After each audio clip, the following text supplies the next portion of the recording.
Estou muito empolgado com a mensagem dessa noite. Eu creio que Deus vai falar com você de maneira a elevar o seu nível de fé, de esperança e te colocar em um novo padrão de expectativa, de perspectiva sobre o futuro. Salmo número 118, verso 24. Este é o dia que fez o Senhor, regozijemo-nos e alegremo-nos nele. Eu queria citar esse salmo, trocando o dia pelo ano. Vamos lá? Este é o ano que fez o Senhor, regozijemo-nos e alegremo-nos nele. Estamos falando de 2021, ok? Agora nós vamos falar de 2021 até 2030. Nós vamos falar, esta é a década. Vamos lá?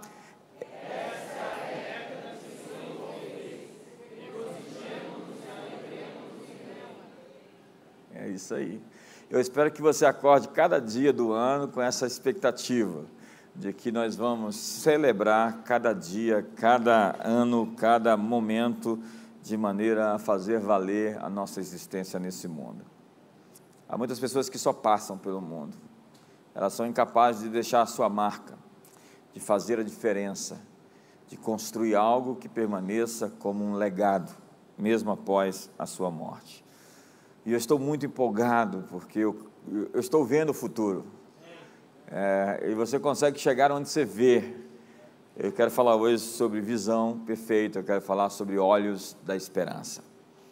Cada um de nós tem lentes que enxergam a vida, são perspectivas, pontos de vista, óculos que nos fazem ver a partir das nossas experiências múltiplas, experiências educacionais, a maneira como fomos tratados, educados, amados ou rejeitados, benquistos ou odiados, gera uma série de comportamentos. Você só pode entender uma pessoa quando você calça os sapatos dela e vai onde ela já esteve.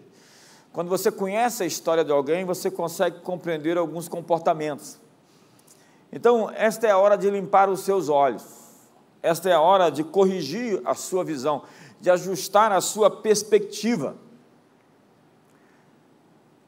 Eu quero falar hoje sobre esperança, na perspectiva de que esse salmo mostra alguém que acorda e celebra o dia, e fala, vamos nos regozijar, como se fosse uma opção se alegrar, como se eu tivesse controle se eu vou estar triste ou alegre. O princípio dos salmos é, realmente, eu posso me levantar a cada dia com a expectativa de celebrar esse dia e a vida e a existência de uma maneira única. Fazer de cada momento um momento especial, celebrar o mínimo, celebrar o copo de água, celebrar o oxigênio, celebrar a saúde, já que muitos perderam tanto nesse período, celebrar a liberdade, celebrar a nação. Eu acordei no dia de ações de graças, no último dia 26, com uma visão. Eu estava aflito, eu estava angustiado, e de repente mudou uma tela, como aquelas imagens do Facebook, do Instagram, na verdade, que você muda a cor da tela. E eu comecei a ver por um outro par de óculos, tudo aquilo que era a gratidão. Eu comecei a enxergar com gratidão as coisas que me afligiam. Eu comecei a enxergar com gratidão aquilo que me angustiava. E eu deixei de estar aflito, deixei de estar angustiado e acordei. Simplesmente porque eu mudei o meu olhar com relação a algumas questões. Talvez você esteja enxergando algo que te aflige, mas existe um ponto de referência, existe um ponto de vista, que você pode enxergar isto que está angustiando seu coração de uma maneira que não angustie mais. Você pode fazer uma equação, uma matemática, uma conta, onde isso pode mudar o sentido e fazer com que se torne em seu favor o que é contra você. Há tantas pessoas, e a vida é ponto de vista, né? O Bob Galvin, que foi o presidente da Motorola, dizia, acredito que em última análise, a função de um líder é espalhar esperança. Liderança é mostrar o futuro às pessoas, não é ser um populista e mostrar um futuro que não viu, mas é ser capaz de apresentar um quadro, como Moisés fez com o povo. O Senhor vai vos levar para uma terra prometida que mana leite e mel, uma terra de romeiras, de oliveiras, e ele coloca tudo em perspectiva. Tem desafios lá, tem inimigos, em 2021, na próxima década, tem gigantes, tem grandes desafios que você vai enfrentar, mas os seus olhos não podem focar nisso, você não pode estar concentrado na força diabólica que está se levantando sobre a terra. Você tem que focar em outras coisas. O Senhor te mandou avançar, o Senhor te mandou entrar na terra prometida, o Senhor te deu os inimigos como se fosse o pão, o alimento, o Senhor te entregou 7 nações mais poderosas. Então foque, porque o foco é a sua realidade. Aquilo que você que se concentra aumenta, se torna maior. Então você pode enxergar tantas coisas na vida por um outro olhar, o olhar da esperança. Olhos de esperança são olhos que nos movem à ação, porque a esperança, ela não é passiva, ela é ativa. Tiago 5, verso 7 diz que o lavrador espera o precioso fruto da terra, até que se derramem as primeiras e as últimas chuvas. O que ele faz enquanto espera? E como ele espera a colheita, ele cuida da semente, ele irriga a terra, ele arranca a erva daninha, ele trabalha. Isaías, o profeta, diz que quem espera no Senhor renovará as suas forças, subirá com asas como águia, correrá, não se cansará, caminhará e não se fadigará. Quem espera está em movimento, diz Isaías. O salmista declara: entrega o teu caminho ao Senhor, confia nele e o mais ele fará. A chave do texto é entrega. Entregar é um ato contínuo, é uma ação que exige o movimento de se colocar no caminho. E ao andar, você acha o que procura. Pessoas paradas, letárgicas, pessoas que não têm iniciativa, que não se movem, que ficam esperando as coisas acontecer, que dizem que estão esperando em Deus, e por vezes Deus responde: eu estou esperando em você. São pessoas que não conseguem alcançar seu destino, porque as coisas acontecem no caminho. Enquanto você anda, as pessoas do seu destino se juntam a você. Enquanto você caminha, os tesouros encobertos se mostram, as riquezas escondidas. Nós falamos, e eu vou repetir, nós andamos até aqui num passo, e chegamos aqui, graças a Deus, muito bem, mas agora nós vamos andar ainda mais rápido, nós vamos correr, nós não vamos somente caminhar, nós vamos voar quando precisar. Nós tomamos uma decisão de fazer da nossa vida uma coisa valiosa nesse mundo, e deixar o nosso impacto, a nossa marca. Nós estamos começando agora, já em São Paulo, a nossa igreja em Alphaville, no próximo mês, querendo Deus. Nós estamos abrindo lá em Sinop, já agora, recente, estamos com 2 igrejas no sertão, e estamos abrindo mais outra lá em São Luís. Nós vamos avançar, a nossa unção para a próxima década é de 100x. A Bíblia diz que existe uma semente que recebe-se 30, 60 e 100, nós estamos no manto 100x, diga para a pessoa do seu lado: nós estamos no manto das 100 vezes mais. Eu acho que você não está empolgado com essa palavra, não.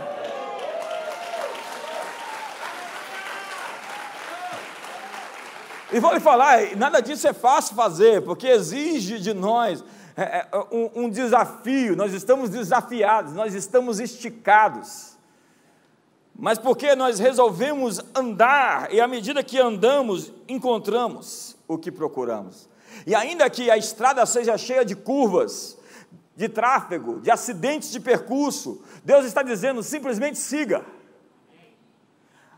Como diz Charles Beard, a hora mais escura da noite é justamente aquela que nos permite ver melhor as estrelas. Esta é a hora de entrar em ação, pôr-se em movimento, segurar a mão de Deus e ir. Você lembra daquela música antiga? Segura na mão de Deus e vai. Ela é muito atual para essa década. Renunciar o controle e o conforto e dizer: eu vou confiar no Senhor. Nós queremos um ambiente confortável. Uma vida de impacto no mundo não está dentro do status quo, num ambiente de conforto, de comodidade. Nós estamos nos desafiando, nós chegamos até aqui, poderíamos agora administrar e ficar tentando administrar o que ganhamos, o que conquistamos.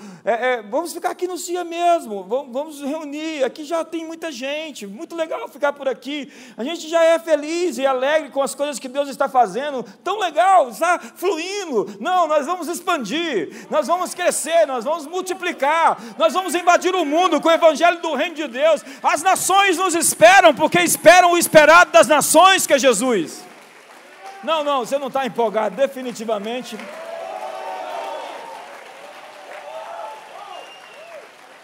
Deus está nos chamando para uma jornada, para uma aventura, para uma travessia. Alguém disse: seguir Jesus é a maior aventura que um ser humano pode viver. Seguir Jesus de verdade, de perto, não de longe. Seguir Jesus no passo dele, porque ele nos chama, ele estabelece o ritmo. Ele está guiando todos rumo a um destino. E o nosso desafio é não perdê-lo de vista. Na verdade, correr para a esperança que nos foi proposta, olhando para o autor e consumador da nossa fé. Paulo sempre usa essa metáfora de correr. Ele está falando: eu esquecendo as coisas que ficou para trás, avanço para as que estão diante de mim, prossigo para o alvo, para o prêmio da soberana vocação de Deus em Cristo Jesus. Jorge Bernanos disse: para encontrar a esperança é necessário ir além do desespero. Quando chegamos ao fim da noite, encontramos a aurora. Porque o choro dura uma noite, amanhã traz boas novas, traz alegria. Porque quando nós temos olhos de esperança, nós sabemos que a esperança trabalha nas possibilidades. Porque cada dia chega trazendo os seus próprios presentes. Seu trabalho é desamarrar as fitas. E há presentes que vêm em embrulhos estranhos, viu, irmão? Irmã, quando você alista seus obstáculos, você está dizendo que tem muitos motivos para não ir atrás do seu sonho. É o poder do foco. Daniel Goleman, repito: foco é a sua realidade, e o que você foca aumenta, no que você presta atenção cresce. O povo estava prestando atenção nos gigantes, e eles não entraram na terra e morreram no deserto. Os valentes de Israel estavam prestando atenção no tamanho de Golias, e eles foram incapazes de derrubar Golias. Mas havia um menino que enxergava Golias com outro par de óculos. Ele tinha outras lentes, chegou assim uma outra visão. E ele viu: esse sujeito está totalmente descoberto, desprotegido, ele não tem aliança com Deus, ele nem circuncidado é. Então, para Davi, quem é esse incircunciso para afrontar os exércitos do Deus vivo? Eu tenho aliança com Deus, ele não tem, está perdido. Veja a perspectiva, o olhar de Davi fez encarar o inimigo com outros olhos. Eu gosto do que diz Robert Schuller: deixe suas esperanças e não seus ferimentos moldarem o seu futuro, porque os milagres estão ao redor, estão à nossa volta, porque a esperança faz planos. Então nós damos boas-vindas ao que virá. Por vezes nós estamos nos preparando para o pior, planejamos a derrota. Uma pesquisa diz que depois de 30 anos sua audição diminui a cada ano, e nós perdemos massa muscular, as células cerebrais vão diminuindo, você vai ficando pior. E se você acreditar nesses estudos, não se surpreenda se você começar a despencar logo cedo. Então nós fazemos planos para ficar velhos, encurvados, incapazes e rabugentos. Eu estou fazendo planos para viver 120 anos. Na verdade, eu estou fazendo os planos para ser imortal, quando Jesus vier naquela... Não sei se eu vou morrer. Eu estou muito empolgado em viver para sempre. Quantos estão empolgados aqui? Eu estou muito empolgado, é como se as coisas estivessem se descortinando. Eu olho para o futuro, eu vejo as coisas se descortinando. Ontem, na conferência, a sensação que eu tinha é que a gente estava entrando numa floresta, assim, que a gente não conhece, desbravando novos territórios, ampliando os nossos horizontes, crescendo, transbordando para a direita, para a esquerda, estendendo o todo da nossa morada, firmando bem as nossas estacas. Nós não estamos parados, nós estamos avançando. Não tem ninguém que para a gente, só o Senhor. Mas as pessoas dizem, eu não consigo ver, não consigo ouvir, minhas costas doem, estou murchando, feito uma uva passa. Eu estou fazendo planos para 2070, quantos estão comigo? Alguns. A esperança é uma profecia do seu futuro.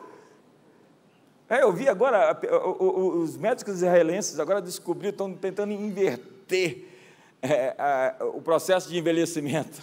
Estão conseguindo muitas coisas. Obviamente que a imortalidade sem Deus é uma coisa trágica. E é por isso que Deus, quando o homem pecou, o sentenciou a morrer para não viver como um Highlander aí, cheio de muitos traumas durante tantas gerações. Só Deus sabe o monstro que alguém se torna num processo como esse. Dá um sorriso para o irmão do lado e fala, como você está? Melhor. Parabéns, você está melhorando. A esperança é uma profecia do seu futuro, porque você fala como acredita que vai acontecer. Então você age como espera que vai acontecer. E você faz os preparativos para aquilo que você acredita que vai acontecer. Então você já compra o vestido de noiva. E as alianças. Rapaz, quem compra são os homens, tá? Então você já marca o melhor restaurante da cidade. Deixa lá marcada a data. Eu vou convidá-la para ir lá. Tem gente cética aqui hoje.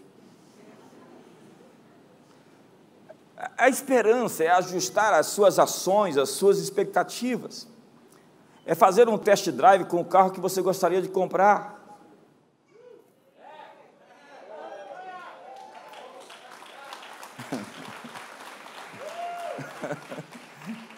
Fale como se fosse acontecer, haja como se estivesse acontecendo, porque a esperança canta uma canção de júbilo.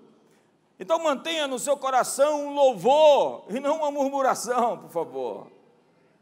Mude o disco, vire a página. A questão é, Deus colocou um poço dentro de nós, então cave para achar as águas. Efésios 5 diz, enchei-vos do Espírito Santo, falando entre vós com salmos, com hinos, com odes, com cânticos espirituais.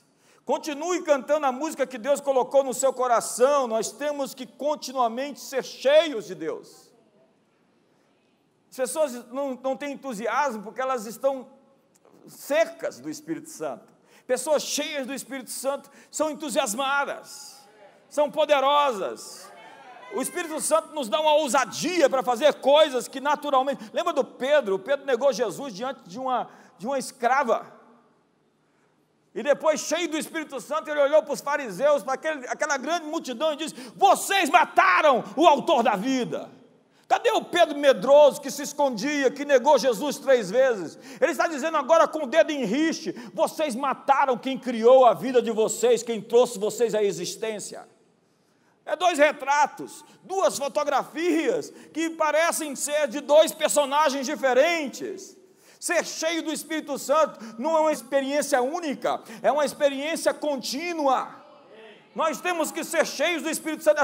O seu enchimento do Espírito Santo do passado não serve para hoje. Deus tem um novo manto, uma nova capa, uma nova unção para você, para esse novo tempo. Deus tem um novo manto para essa nova década. Você não vai chegar sozinho, não é por força, não é por violência, é pelo meu Espírito. Você vai fazer as coisas que Deus te chamou para fazer, não na sua capacidade, mas na capacidade dEle, porque ora aquele que é poderoso para fazer infinitamente mais de tudo o que pedimos ou pensamos, segundo o seu poder que opera em nós. É o seu poder que opera em nós que vai nos fazer virar tudo e chegar ao nosso destino mais alto. Me ajuda aí!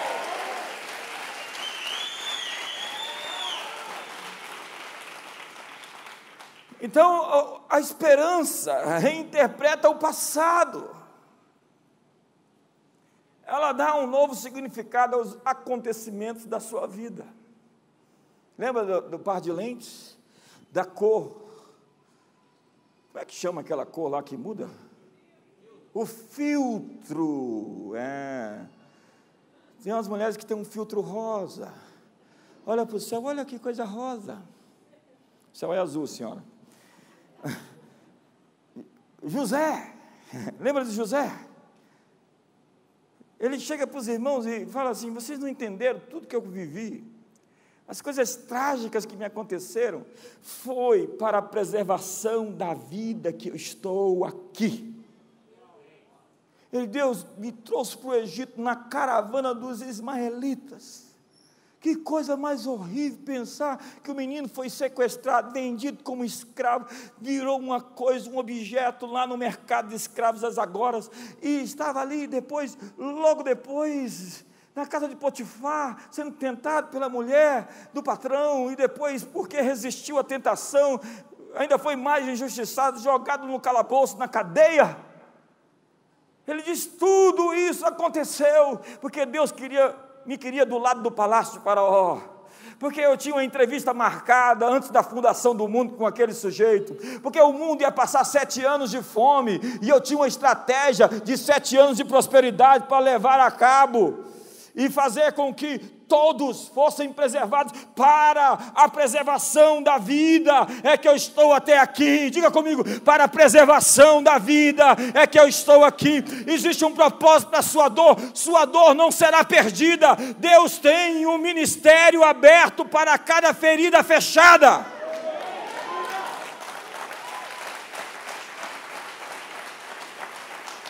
Porque sua vida é o que você decide recordar. Olha para o irmão do seu lado: muda o filtro. Fala para ele: muda as lentes. Fala para ele: atualiza seus óculos. Jeremias diz: eu quero trazer à memória o que pode me dar esperança. Há um novo conceito chamado reframing, ou reestruturação cognitiva, ou ainda replay seletivo. Eu gosto disso. Trata-se de uma mudança do sistema de referência que alguém está usando para interpretar uma experiência. Se você mudar a interpretação ou a percepção da pessoa, você pode mudar a resposta dela ao episódio e aos sentimentos correspondentes daquele fato, daquele acontecido. Reestruturação cognitiva é o que fez Vincent Lambert no Green Bay Packers. Ele se tornou o maior campeão do Super Bowl, porque ele tinha a ideia de que as pessoas que jogavam, que treinavam com ele, não poderiam ficar olhando os erros que cometiam, mas trabalhar nas suas forças. Então ele repetia toda a força dos seus atletas quando terminava um jogo e mostrava para ele no que eles eram bons. Você precisa aprender o que você é bom, o que você foi feito bom, o que você é excelente. Você precisa se descobrir. Você precisa se achar, você precisa saber os seus dons. Há muitos de nós que estão se desenvolvendo, que estão crescendo. É incrível como as pessoas crescem aqui. Como uma pessoa tão estranha como o Paulinho consegue organizar uma conferência como aquela. Como o Negueb consegue agitar as pessoas de uma maneira como ele faz, como a Gese faz aquela peça, aquela abertura, que é uma coisa assim cinematográfica. Eu falei assim: isso merece a Broadway.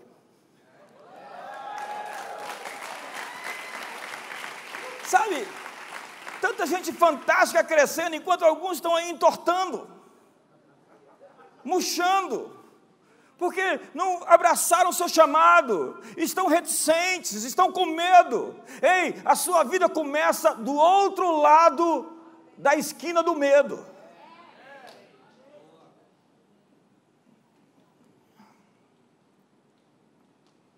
E o princípio é: se você continuar olhando para os seus erros, você nunca vencerá. Porque lembrar uma ofensa é dar longevidade a ela. Quando eu me sinto ofendido, eu estou preso. O que o diabo quer fazer é capturar você pelo laço da ofensa. A pessoa te critica, você fica magoado. Prepare-se para ser criticado, o diabo consegue te ferir e ele sabe onde pôr o dedo. Então, tudo aquilo que o diabo consegue fazer para você, contra você, que ele te pega, ele vai achar o caminho para fazer outra vez. A memória é mais escravizadora que qualquer injustiça feita contra você. Pare de discutir o que você deseja que os outros esqueçam. Você fica lembrando as coisas ruins, e aquilo agora você sabe, azeda a sua vida e a vida de quem está do lado. Portanto, reedite-se. Seu passado foi sua escola do que fazer e do que não repetir. Seu passado é um testemunho, seu passado é uma preparação para chegar para o seu futuro. Mude as suas lentes, mude o seu olhar, mude os seus óculos, mude o seu filtro. Em Gênesis 18 tem um texto incrível, eu acho que vai aparecer na tela. Gênesis 18, verso 9, diz assim: então lhe perguntaram, Sara, tua mulher, onde está?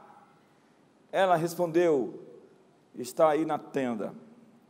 Disse um deles, certamente voltarei a ti daqui a 1 ano, e Sara, tua mulher, dará à luz um filho. Sara o estava escutando, à porta da tenda atrás dele. Abraão e Sara eram já velhos, avançados em idade, e a Sara já lhe havia cessado o costume das mulheres. Verso 12 é incrível.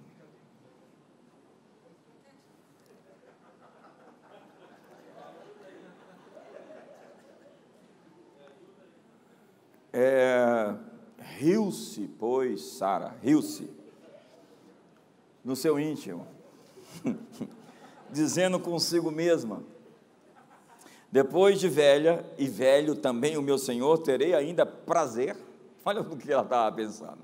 O negócio já tinha acabado, a fábrica estava fechada, definitivamente não existia mais nada entre o casal. Fala com alguém aqui.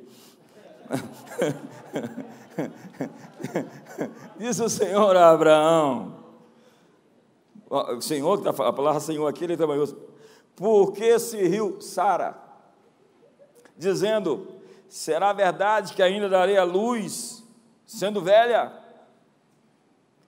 Acaso para o Senhor a coisa demasiadamente difícil? Daqui a 1 ano, nesse mesmo tempo, voltarei a ti, e Sara terá um filho. E Sara diz, eu não ri, além de ter rido, mentiu. Ela riu consigo, teve medo, mentiu, e aí Deus vai dar testemunho sobre ela no Novo Testamento. Hebreus capítulo 11, é possível que a gente vai ter o verso 15 na tela ainda hoje. É a mesma história reescrita após o arrependimento e cumprimento da promessa. Eu vim aqui lhe dizer que depois do arrependimento, Deus tem uma outra história para contar sobre você. Veja que Sara riu, Sara mentiu, mas agora no verso 15 do capítulo 11 de Hebreus diz, então Sara, receosa, o negou, dizendo, não me ri. Ele, porém, disse, não é assim que ri. Não, o verso 15 já passou. É o verso 11, agora eu que errei. Verso 11, pela fé também a própria Sara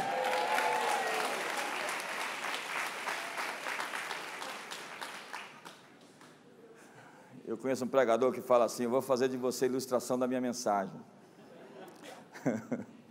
Não, a gente já passou dessa fase, a gente está em outro nível. Pela fé, até a própria Sara recebeu a virtude de conceber um filho, mesmo fora da idade. Porque o quê?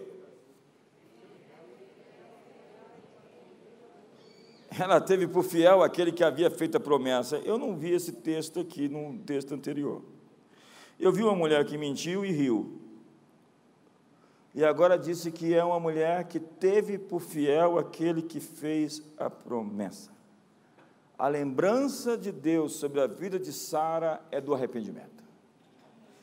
Ele não tem nada a dizer ou escrever sobre Sara que fale das suas mentiras, da sua incredulidade. Deus não diz nada sobre Sara de um tempo em que ela escorregava com a verdade. Deus não tem nada para dizer sobre Sara quando ela era cheia de dúvidas. O importante foi quem Sara se tornou depois. Ela estava em outra página. Deus está reescrevendo todas as nossas histórias agora. Para Deus você é uma pessoa incrível. A propósito, Ele nem está vendo quem você é hoje, Ele está investindo em quem você vai se tornar em 2030.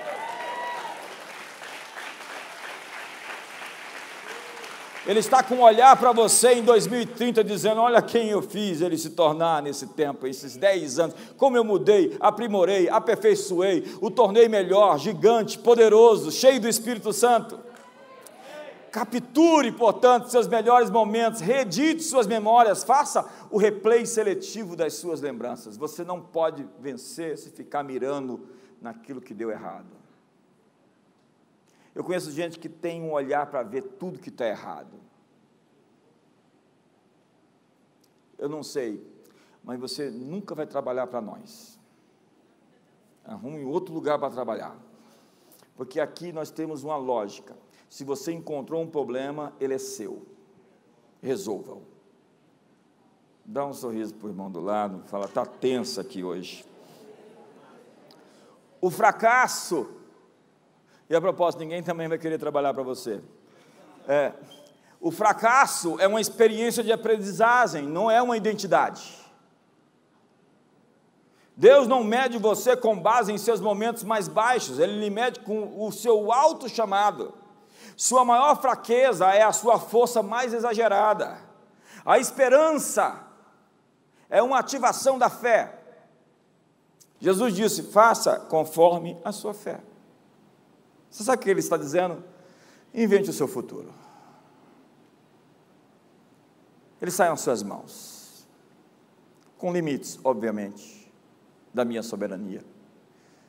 Mas eu te entreguei algo, e você precisa fazê-lo. Abraham Lincoln disse, determine o que será feito, e depois descubra o caminho. Há pessoas que ficam pensando no caminho para chegar lá. Deus tem milhares de formas de te levar lá. Tenha uma imagem do seu futuro em sua mente, porque a imaginação exige alimentação. Você tem que alimentar os seus sonhos com pessoas, conexões, que vão gerar essa química, que vão fomentar isso dentro de você, e com imagens. Eu tenho dito, está difícil assistir filme hoje. Primeiro é porque as produções estão muito fracas, não tem conteúdo, não tem mensagens, muita apelação. Eu estou atrás de qualquer coisa que me edifique, e não simplesmente que preencha o meu tempo. A verdade, eu não tenho tempo para perder com atividades infrutíferas. Tenha uma imagem do seu futuro. Cerque-se de imagens concluídas do seu estado desejado. Como? Imagens de onde você deseja, pretende estar. Em alguma época da sua vida, Deus coloca para você um retrato do seu futuro. Eu já me vi no futuro. E eu me sinto bem com isso. A verdade é que nos últimos dias a Bíblia diz, eu darei aos meus filhos profecias, aos velhos sonhos, aos servos e às servas, eu darei a eles visões. Deus está dizendo que vai nos dar imagens do que Ele quer fazer. Uma profecia é sempre um futuro possível, que você pode alcançar, se você lutar por ele. Paulo diz a Timóteo, batalha pela palavra profética que você recebeu. O que ele quer dizer é que a profecia não é definitiva, 95% das vezes. Ela precisa de ação concordante, que faça com que ela ocorra. e não é o erro do profeta.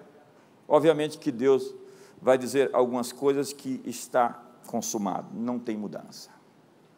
É bolema, essa é a minha vontade e eu vou fazer e ponto.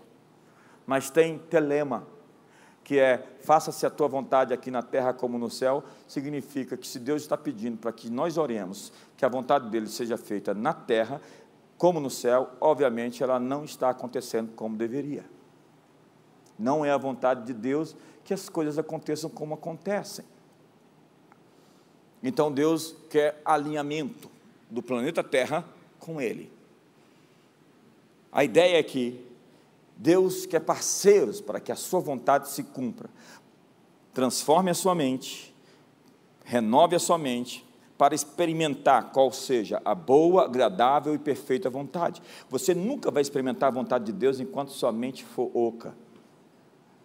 Enquanto a sua mentalidade, o seu mindset for corrompido.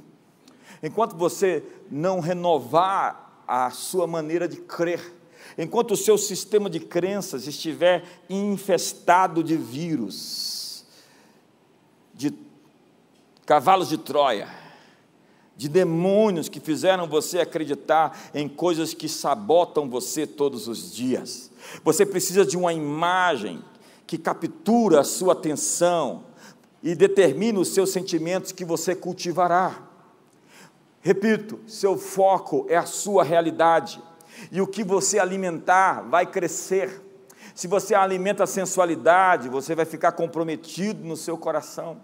Se você vê imagens pornográficas, você vai se tornar passivo e viciado. Uma área do seu cérebro fica extremamente dominada e você se torna um viciado, como um cara que cheira cocaína ou alguma droga. E essas pessoas, elas são tão infrutíferas, tão incapazes, elas viram pasta. Elas não são modeladoras da realidade, elas são gente sem consistência. Como disse o meu amigo Marcos Borges, a imoralidade sexual é a destruição da personalidade.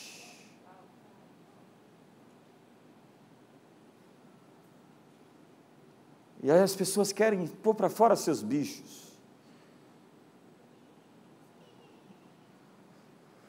Marca um momento ali na salinha de quebrantamento.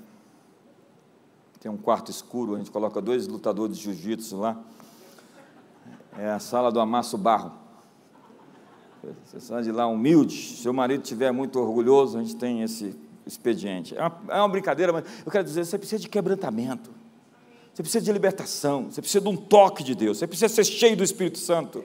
Se você alimenta as coisas ruins na sua vida, elas vão crescer e vão te dominar. É aquela história, aquela metáfora tão antiga, né? O esquimó leva seu cachorro branco e seu cachorro negro para brigarem entre si todo sábado. E aí chega lá, ele aposta no negro, e o negro vence. Todo mundo que apostou não sabe por que ele apostou no cachorro negro. E depois, na outra semana, ele aposta no branco, e ele ganha. E sucessivamente ele vai fazendo isso.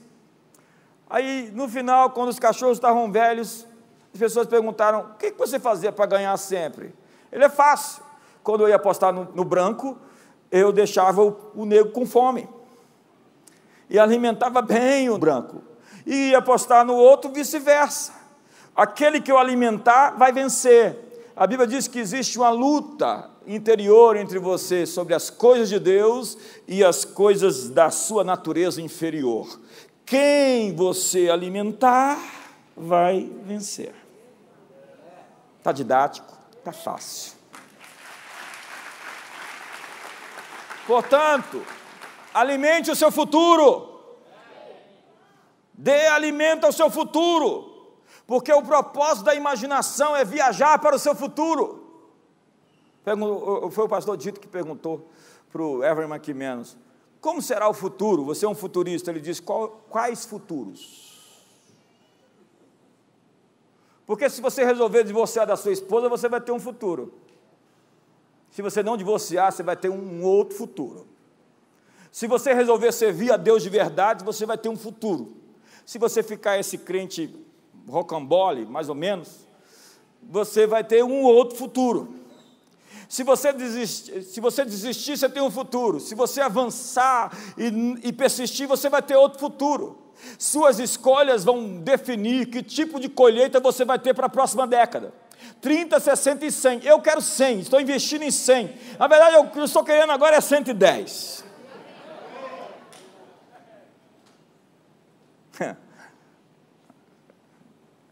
Para muitos, confiança é arrogância.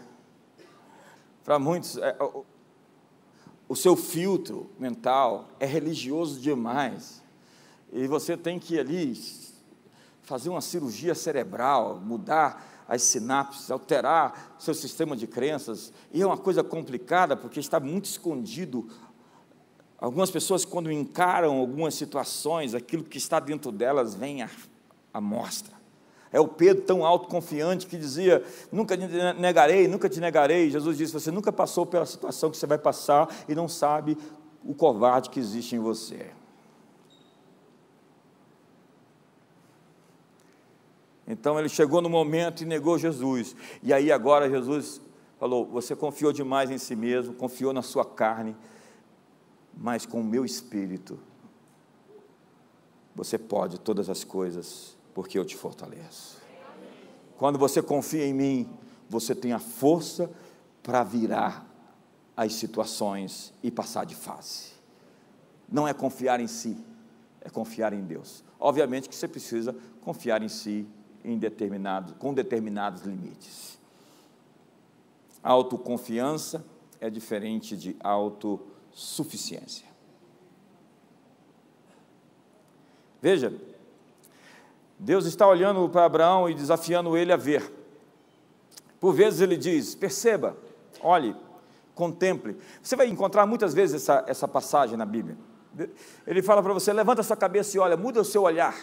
Ele diz, levante os seus olhos, mude a sua perspectiva, coloque colírio nos seus olhos. E ele está dando flashes, vislumbres, noções, pinturas sobre o que ele vai mostrar, o que ele vai viver. Então ele aparece como El Olam, lá no capítulo 22. Ele aparece como El Shaddai, lá no capítulo 17. Ele aparece como El Elyon, lá no capítulo 14. Então ele vai dando um retrato da sua natureza para Abraão, e Abraão vai conhecendo essas facetas da divindade. Eu sou o Senhor dos céus e a terra, eu sou o Deus eterno, eu sou El Shaddai, anda na minha presença, ser perfeito e eu te multiplicarei muitíssimo. Se você vê o decorrer do que Deus diz, depois que ele se apresenta, é a natureza dele que ele está mostrando para Abraão. Quando ele fala, eu sou El Shaddai e vou te multiplicar, porque essa é a minha natureza de multiplicar. O seu cálice vai transbordar, as eiras se encherão do trigo, os lagares transbordarão do moço, do azeite e do vinho. Eu vou derramar, eu não vou simplesmente pingar a conta-gotas aquilo que você precisa. Eu criei o universo inteiro, os quasares, as supernovas, os buracos negros. Olhe para a minha criação e veja a minha grandeza e veja a minha natureza. O que Jesus fez quando encontrou a falta? O que Jesus fez quando encontrou a morte? O que Jesus fez quando encontrou a doença? Todas as vezes ele agiu. Todas as vezes que ele encontrou a falta, ele multiplicou pães e peixes e alimentou a multidão. Não havia peixes, então ele foi lá e disse, lança as redes, vamos fazer parceria. Faz parceria com a minha vontade. Eu estou te dando um comando, faça isso. Vai mais fundo, vai de novo. Talvez você se frustrou. Deus está dizendo, vai de novo, vai mais fundo, vai-te ao largo. Lança as redes de novo, porque dessa vez vai vir uma colheita. Dessa vez vai vir uma pescaria. Você não vai conseguir carregar o que eu vou colocar nas suas redes. Todas as vezes que Jesus encontrou um doente, ele o curou. Todas as vezes que ele encontrou um morto, ele ressuscitou. E ele estava dizendo aos que morreram, vocês morreram na hora errada, hora de voltar. Tem umas pessoas estúpidas, vou me conter aqui. Tem umas pessoas idiotas, que acham que existe um momento para cada uma pessoa morrer simplesmente porque ela morreu. A Bíblia diz que a sabedoria vai prolongar os seus dias. Obviamente que sem sabedoria você vai diminuir os seus dias. A Bíblia diz, honra teu pai e tua mãe para que se prolongue os seus dias na terra. Obviamente que se você não honrar, você vai morrer mais cedo. O que a Bíblia está dizendo é que não existe uma data para você morrer, depende do que você vai fazer. Se você cuidar da sua saúde, você vai viver melhor e vai viver mais. Se você não cuidar da sua saúde, não,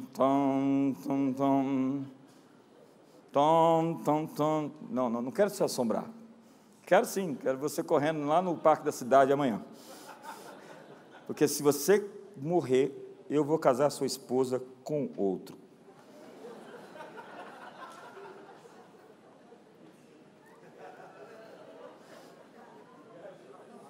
Eu sinto que...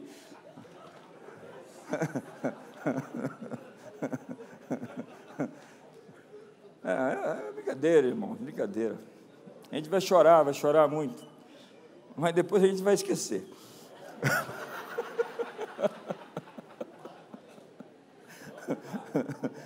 Porque tem um período do luto, né? O luto tem que ter um prazo. Se você fica de luto a vida inteira, você fica doente. Existe um tempo para chorar. Existe um tempo para se alegrar.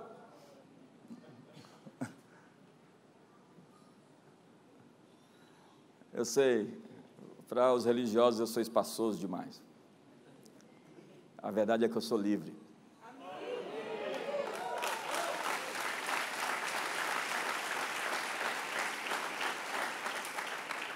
Então, o Senhor vai aparecendo para Abraão. Eu tive encontros com Jesus, sabe? E tenho encontros com Jesus. Semanas atrás eu me encontrei com ele, e não foi muito bom para mim, não. Ele me deu umas correções, assim, me alinhou em algumas coisas. Foi muito bom, na verdade. A verdade é que nós precisamos se encontrar com Deus todo o tempo. A sua experiência com Deus está vencida. Você precisa de uma nova experiência com Ele. Você precisa de um novo batismo. Você precisa ser cheio do Espírito outra vez. Você precisa de mais um jejum de uns 7 dias, 21 dias, 40 dias. Certifique-se que não está com Covid para fazer esse jejum, que sei lá o que acontece. A verdade é que nós precisamos de algo mais. Eu quero algo mais. Quantos querem mais de Deus aqui? Quantos sabem que o que você recebeu não é o bastante? Quantos sabem que Deus tem mais para você em todas as áreas, em todos os sentidos? Eu estou me tornando uma pessoa melhor.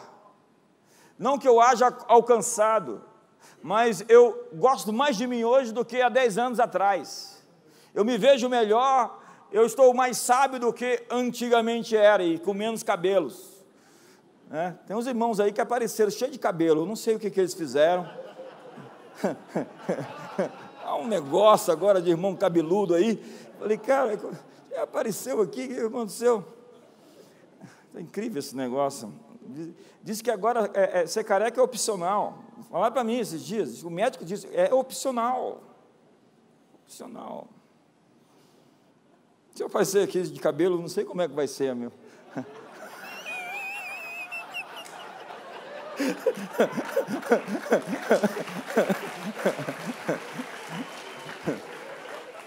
A justificativa é clara, os cabelos se rebelaram, foram embora todos, foram arrebatados, está sendo arrebatado aos pedaços, né?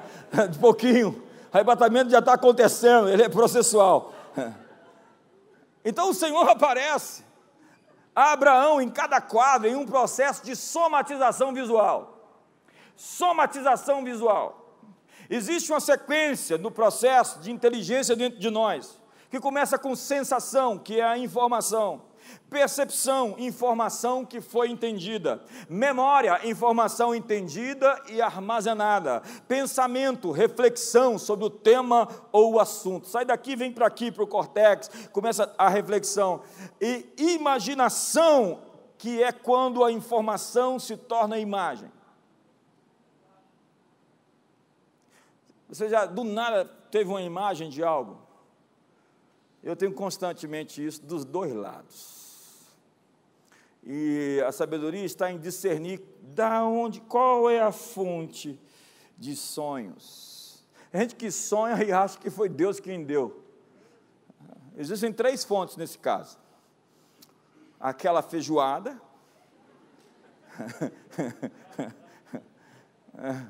seus traumas psicológicos que estão ali acordando enquanto você está dormindo, não tem jeito de vazar, vaza quando você está ali adormecido. Histórias que não foram fechadas estão procurando um caminho para ficar concluídas e deixar de perturbar aqueles nós que precisam ficar desamarrados e aquelas situações que precisam estar resolvidas, porque gente resolvida é muito cara.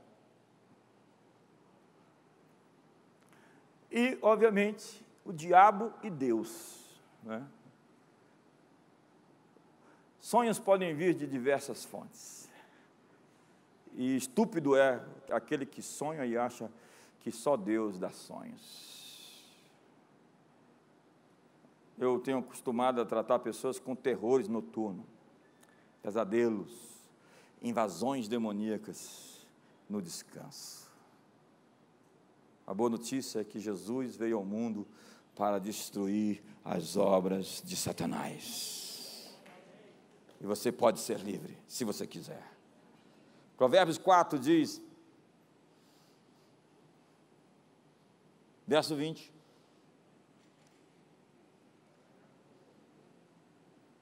Filho meu, atenta para as minhas palavras, inclina o teu ouvido às minhas instruções. 21. Não se apartem elas diante dos seus olhos, guarda-as dentro do teu coração. Olha a parte A. Pegue a palavra e crie uma imagem dela nos teus olhos. Tenha uma imagem da promessa. Deus tem uma promessa para você e Ele quer te dar uma imagem sobre ela. Foi isso que José viu. Uma imagem dos feixes, sol, lua e estrela se dobrando. A imagem do que iria acontecer era um retrato do seu futuro. Você precisa de exercitar sua mente para pensar nas promessas de Deus, porque o diabo tem uma outra proposta para você, de pensar nas promessas dele para você. O diabo tem uma promessa para você. Você tem que escolher em quais das promessas você vai crer. Quantos de vocês aqui pensam por imagens? Muito obrigado. Sabe, andar de velocípedes não tem nada a ver com o tamanho ou o músculo de uma criança, mas com a capacidade de desenhar o ato ou o passo de andar na mente. Compreender o método, a forma, o jeito de fazer a coisa. É como andar de bicicleta, nadar, pular, começa com um desenho cerebral. Jesus disse, se você tiver fé como um grão de mostarda, direis a este monte, ergue-te e lança-te ao mar. Ele está dizendo, exercite a sua mente, exercite a sua imaginação. Creia no impossível. Nós precisamos lidar com as cercas invisíveis. Você sabe, existem sons que não ouvimos, eles são barreiras para alguns animais. Então existem como que muros que os animais não atravessam, simplesmente porque existe um som de ponta a ponta, ali como um muro invisível para aqueles seres que querem invadir uma residência, uma área. Existem barreiras comportamentais, fruto de traumas psicológicos. Pessoas que têm um nível, chega até aqui, quando chega até aqui não vai mais. Elas têm um ponto em que não vingam, que não atravessam, elas têm um limite na vida. E elas chegam àquele ponto, como diz o Chris Walton, as portas do seu destino estão sendo guardadas pelos cães da destruição. Então você vê vociferar, você sente a pressão, algo acontece, você é resistido de maneira muito forte. Mas eu estou aqui para te dizer que Deus tem um ponto de inflexão para te levar para a sua próxima fase, e isso está acontecendo agora, nesse final de ano, nesse próximo ano. Você vai romper esse limite, os outros limites virão, mas esse vai ficar para trás já.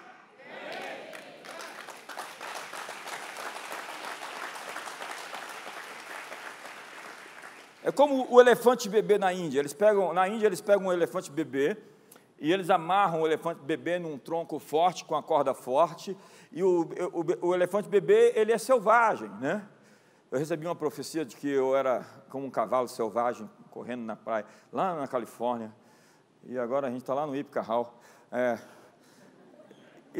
Ele é selvagem, ele é selvagem. Eu sou, assim, a profecia, você tem uma natureza indomável, selvagem. Você está em modo avanço, é isso que você é. Você não cabe dentro de uma caixa, você não cabe dentro de uma jaula, você foi feito para ser livre, para libertar as pessoas. Outra hora chega um sujeito para mim, põe a mão no meu peito e fala: eu não sei quem você é, nunca te vi, nem sei. O meu inglês é meio... É bom, dá para entender, mas eu entendi tudo. E ele me disse, quando eu estava orando por você, eu vi você falando para uma grande multidão, eu não sei se você é pastor, se você prega, ou se você faz conferência, o que você faz, mas eu vi que enquanto você falava, leões saíam de dentro das pessoas, eu vim aqui para te dizer que existe algo que quer rugir dentro de você, existe uma natureza que você não conhece sobre você, e que ela está prestes para se manifestar, para engolfar e destruir todos os inimigos que estão se erguendo contra você. Descubra e abrace a sua natureza celestial. Me ajuda aí, irmão. Então o elefante bebê fica ali selvagem, ele grita, ele berra, e de repente ele encontra um limite. Quando ele chega ali, ele não consegue passar, o tronco é muito forte, a corda é muito forte, e ele é só um bebezinho. De repente, quando ele se domestica, quando ele se entrega, quando ele simplesmente se rende, o domador descobre que ele já chegou no seu ponto, e agora pode amarrá-lo com uma corda fina, em um pequeno arbusto, e no momento em que o elefantezinho anda e sente o pé preso, ele já volta, porque ele encontrou um limite. Ele cresceu, se tornou um gigante, e está preso ali por uma corda, uma árvore, e no momento em que ele sente o pé preso, ele desiste, porque ele foi domesticado para viver sob aquele limite. Ele é poderoso, ele pode derrubar aquela árvore, ele pode derrubar boa parte da floresta, mas ele se rendeu, ele foi domesticado, ele se rendeu. Senhoras e senhores, eu vim aqui hoje perguntar a você, a que árvores você está preso?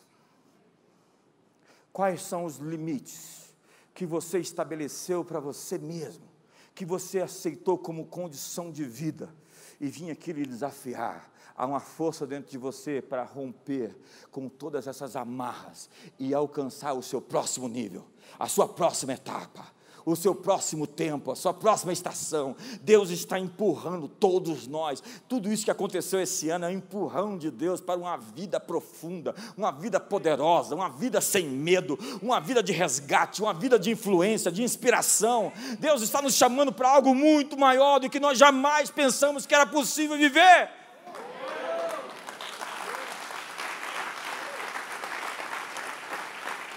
O povo de Israel saiu da escravidão do Egito, mas a escravidão não saiu de dentro deles. Eles ainda eram escravos na alma. A miséria não é uma condição do corpo, é uma condição da alma. João fala: Gaio, eu rogo-te que seja próspero em tudo, como próspera é a sua alma, porque o que é a sua alma reflete em todo o seu exterior. O que está no seu interior vai refletir-se em tudo à sua volta. A sua realidade financeira é do tamanho daquilo que você conquistou no seu coração e na sua mentalidade. Eu estava conversando com uma autoridade esses dias no jantar, e ele me falando como pensam os bilionários. Eles fazem perguntas e querem respostas rápidas e não tem tempo para perder. Provérbios 22 era um dos textos preferidos do Dr. Miles. O rico e o pobre se encontram. Deus fez tanto a um como ao outro. Qual a diferença? O que está entre as duas orelhas? Mindset, mentalidade. Pobreza ou riqueza é uma forma de pensar. Um judeu enriquece, enquanto muitos cristãos acham que há nobreza na pobreza. E você vê judeus ricos por causa de um mindset. Steven Spielberg escreveu um livro para mostrar por que eles chegam nos Estados Unidos especificamente, e depois de 2, 3 gerações eles estão comandando. Qual a razão? Uma mentalidade. É o Talmud que diz: a miséria é pior do que 50 pragas. É uma visão de mundo, de Deuteronômio, da Torá, que diz, no capítulo 15, não haja nenhum pobre no meio de vocês. Ou, se atentamente ouvides a minha voz, sereis benditos ao entrar, ao sair, bendito o fruto do seu ventre. Emprestarás e não tomarás emprestado. Enquanto tem muitos cristãos que estão pensando que, quando quebrar, para quem que eu vou pedir dinheiro? Uma programação. Ele se programou para pensar que um dia vai precisar de alguém. Eu estou aqui para lhe desafiar a mudar a chave, de sobreviver para a vida abundante, onde você vai pensar em como ajudar tantas pessoas que precisam, e para isso você precisa prosperar. O seu cálice transbordará para que o cálice dos outros se encham. Essa é uma boa palavra. Eu estou com vontade de pregar aqui até meia-noite. Quem quer ficar comigo? Fica você, irmão, daqui a pouco eu termino. Você não vê as coisas como elas são, você vê as coisas como você é. Você que levantou a mão, você deve ser novo aqui, né? Então você gosta dessa parte. É no ambiente de adoração que as coisas acordam dentro de mim. Eu estou num culto como esse e a adoração flui. A propósito, vocês são fera demais, hein, cara? Vocês estão arrebentando. Vocês nasceram para brilhar. Está difícil aqui, o negócio aqui está difícil, gente. Só tem gente que vira tudo, que faz, que acontece. Eu estou empolgado, a palavra orgulho, né, para muitos é ruim, mas eu estou orgulhoso nesse bom sentido, das pessoas que estão crescendo, como Paulo disse, meus filhos, por quem de novo sofro as dores de parto, até que Cristo seja formado em vós. O prazer de um líder é ver pessoas crescendo. A liderança consiste em tirar as pessoas de um ponto e levá-las a outro. É isso que um líder faz. Ele move as pessoas para o seu destino. E Deus está querendo empurrar você para a próxima fase. Por favor, acorde, desperte. Eu gosto do texto lá de Provérbios que diz que aquele que grita, que fala alto com o seu vizinho logo cedo será amaldiçoado. Está dizendo que o sujeito que fica logo cedo falando com os outros vai ser amaldiçoado. É como um despertador. Eu não gosto de despertador porque ele fica falando comigo logo cedo, mas aqui eu sou um despertador para você. Eu espero que você não me amaldiçoe, porque eu vim aqui acordar você e dizer que existe algo mais. É hora de se levantar. Desperta tu que dormes, porque Cristo te levantará dentre os mortos. Para de dormir como Jonas, aquele roncador lá dentro do barco. Disse que os roncos de Jonas se competiam com o barulho dos trovões da tempestade lá fora. É hora de ser curado do seu ronco. Tem gente incomodada com essa parte aqui. Eu vi uma mulher dizendo ali, glória a Deus, aleluia.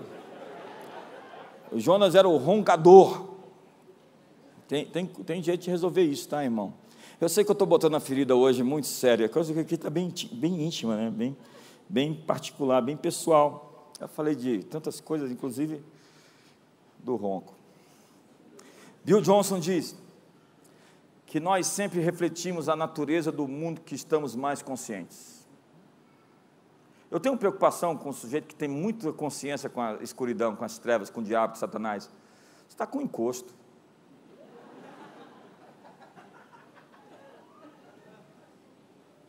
O sujeito vê vulto, ouve vozes, e ainda fala que é uma revelação. Eu já vi sujeito falando assim, o diabo disse isso, e eu vim aqui te dizer. Eu falei, quem te fez mensageiro dele? A propósito, eu não quero saber o que ele está dizendo, porque ele é mentiroso e pai da mentira. Eu quero saber o que o Espírito Santo está falando.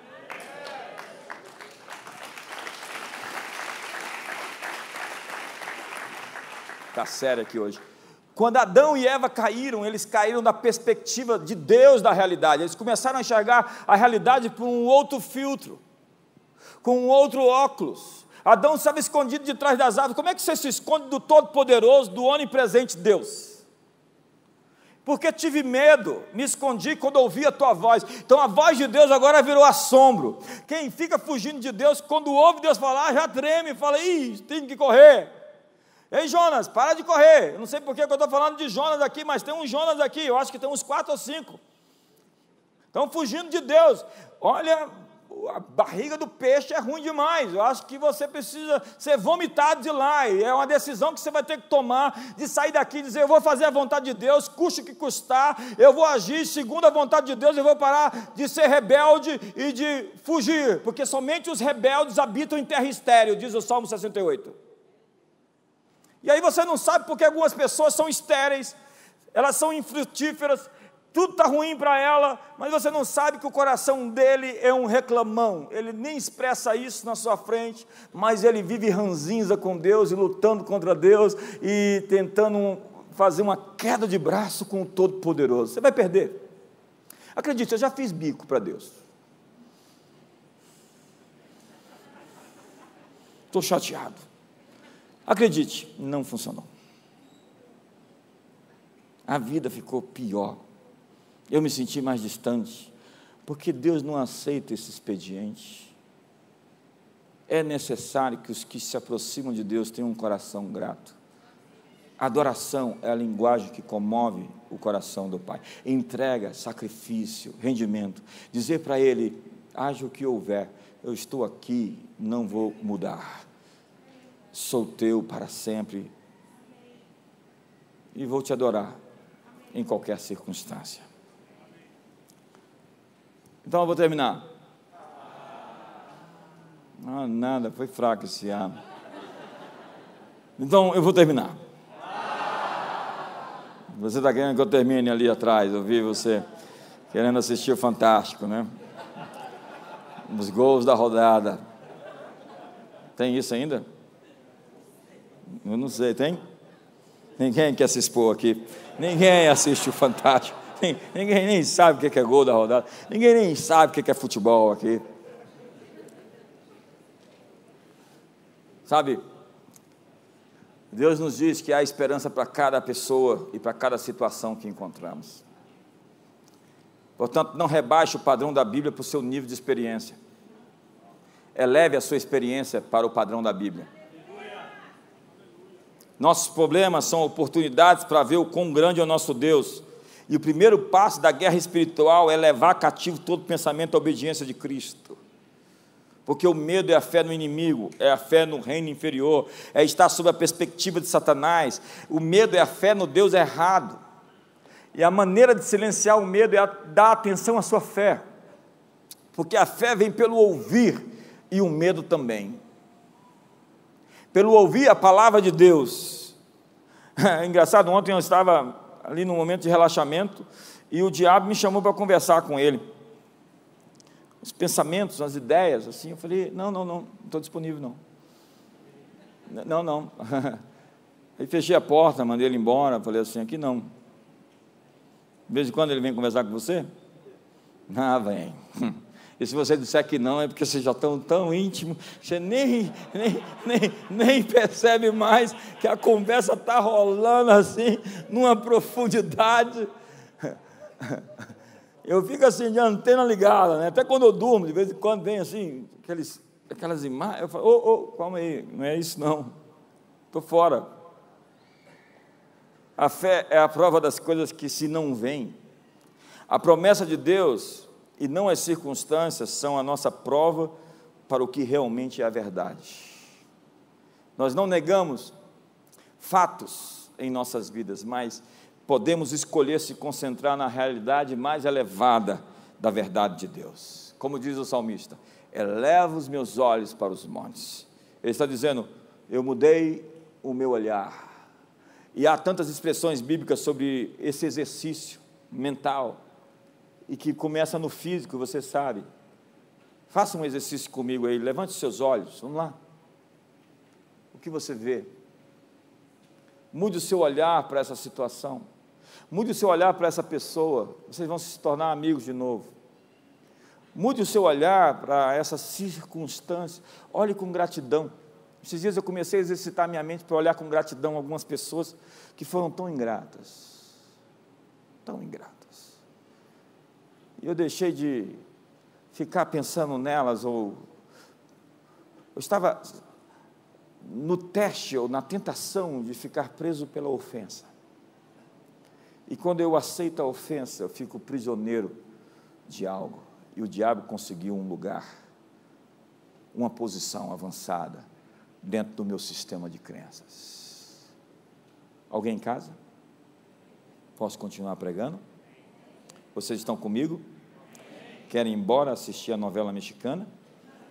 Tem novela mexicana ainda? Tem não? Ninguém sabe. Mas eu quero terminar dizendo, um dos principais métodos de Jesus, e os apóstolos usavam, era falar com as coisas. Eles não pediam que Deus curasse pessoas. Essa é a oração errada. Que Deus expulsasse algum demônio, ou ressuscitasse algum morto.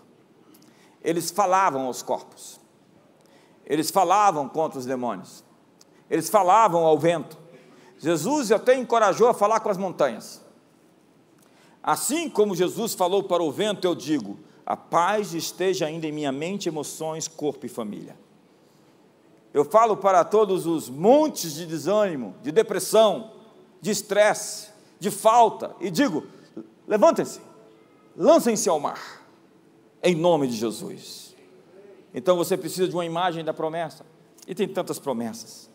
Deus promete a você uma habilidade sobrenatural. Eu posso todas as coisas naquele que me fortalece. Deus promete a você uma esperança sobrenatural e portas abertas. Deus é fiel e não permitirá que eu seja tentado além do que eu consiga suportar, mas com a tentação dará também o livramento. Você acha que Deus está te provando demais? Você não sabe. Se Ele está te provando, é porque Ele sabe o quanto você consegue aguentar. E depois da prova, a Bíblia diz: Ele vos deixou ter fome para saber se guardaria ou não a sua palavra, e no final te fazer o bem. Deus no final vai te fazer o bem. Eu tenho um fim sobrenatural. Aquele que começou boa obra é fiel para completá-la. Eu tenho um coração que ora e recebo resposta sobrenatural. Essa é a confiança que temos nele, que se pedirmos alguma coisa segundo a sua vontade, Ele nos ouve, e sabemos se Ele nos ouve também, temos as respostas às nossas petições. Eu tenho uma sabedoria sobrenatural. Se alguém tem falta de sabedoria, peça a Deus, porque a todos dá liberalmente e não censura, e será dado a Ele. Eu tenho provisão sobrenatural, e Deus suprirá todas as minhas necessidades, segundo a sua riqueza em glória em Cristo Jesus. Eu tenho segurança sobrenatural, porque estou habitando no esconderijo do Altíssimo e à sombra do Onipotente. Eu tenho colheita sobrenatural, porque quem semeia com fartura colhe generosamente. Não nos cansemos de fazer o bem, pois na época ceifaremos se não houvermos desfalecido. Eu declaro que sirvo um Deus poderoso, que vai fazer abundantemente, excessivamente, muito além de tudo o que eu pedir ou pensar. Você está nessa frequência? Você está nessa página comigo? Deus vai fazer muito além de tudo aquilo que eu pedir ou pensar. Você começou a acreditar que existe um 100x para você? Que existe a possibilidade de 2030 você estar numa condição 100 vezes melhor, com 100 vezes mais felicidade, 100 vezes mais energia, 100 vezes mais prosperidade, 100 vezes mais alegria no casamento, 100 filhos também. Não, 100 não, 100 não dá não, nem se fosse um por ano. Mas 100 filhos espirituais, milhares de pessoas que estão sendo influenciadas pela bênção que Deus derramou na sua vida. Então eu digo que você é um Deus bom, e eu estou ansioso por ver a sua bondade, como a tua promessa diz: provai e vede que o Senhor é bom. É um desafio, porque o poder da vida e da morte estão nas palavras que falamos sobre nós mesmos, sobre os outros e sobre todos os aspectos da vida.